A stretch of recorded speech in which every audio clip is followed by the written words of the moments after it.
Βρίσκεσαι στο εργαστήριο φυσικών επιστημών και εδώ έχουμε κανόνες για τη δική σου ασφάλεια και των συμμαθητών σου. Είμαι εδώ για να σου δείξω τι θα πρέπει να κάνεις, τι θα πρέπει να αποφεύγεις και πότε να ζητάς βοήθεια. Να θυμάσαι καταρχάς πως είμαστε μια μεγάλη ομάδα εδώ. Γι' αυτό είναι πολύ σημαντικό να συνεργαζόμαστε και να υποστηρίζουμε ο ένας τον άλλο. Πολύ σωστά! Το Εργαστήριο Φυσικών Επιστημών είναι χώρος μάθησης, στον οποίο υπάρχει ειδικός εξοπλισμός και εποπτικό υλικό για την βιωματική διδασκαλία των θετικών μαθημάτων.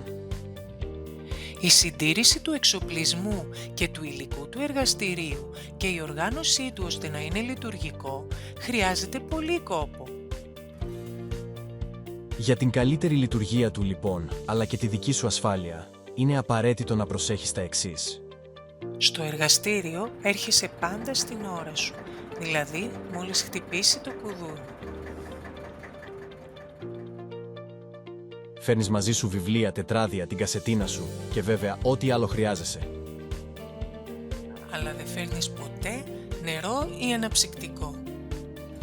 Μην ξεχνάς πως οι πάγκοι έχουν μπρίζες και γι' αυτό πρέπει να προσέχουμε διπλά.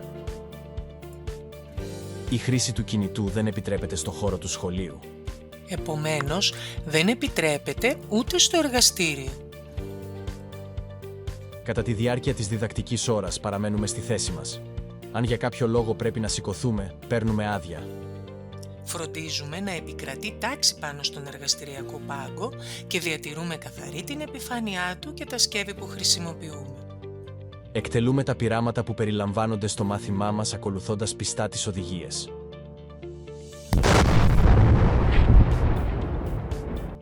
Χρησιμοποιούμε μόνο τα όργανα και τα υλικά που αναφέρονται σε αυτές.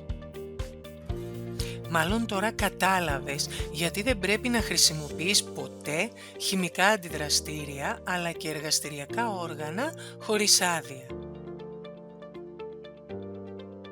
Πάμε να δούμε τι άλλο πρέπει να προσέχουμε. Δεν δοκιμάζουμε και δεν πιάνουμε με γυμνά χέρια τα χημικά αντιδραστήρια. Κρατάμε τα γυάλινα σκεύη με προσοχή και δεν τα σφίγγουμε υπερβολικά. Εστίες θέρμανσης χρησιμοποιούμε μόνο υπό την επίβλεψη του καθηγητή μας. Σε κάθε περίπτωση, αν κάτι πάει στραβά, ενημερώνουμε αμέσως τον καθηγητή μας. Στο τέλος του μαθήματος τακτοποιούμε τον πάγκο και την καρέκλα μας και αποχωρούμε ήσυχα από το εργαστήριο. Προσέχουμε για να έχουμε. Και όταν όλα πηγαίνουν καλά, προσηλωνόμαστε στο στόχο μας και βγαίνουμε από το εργαστήριο ασφαλείς και σοφότεροι.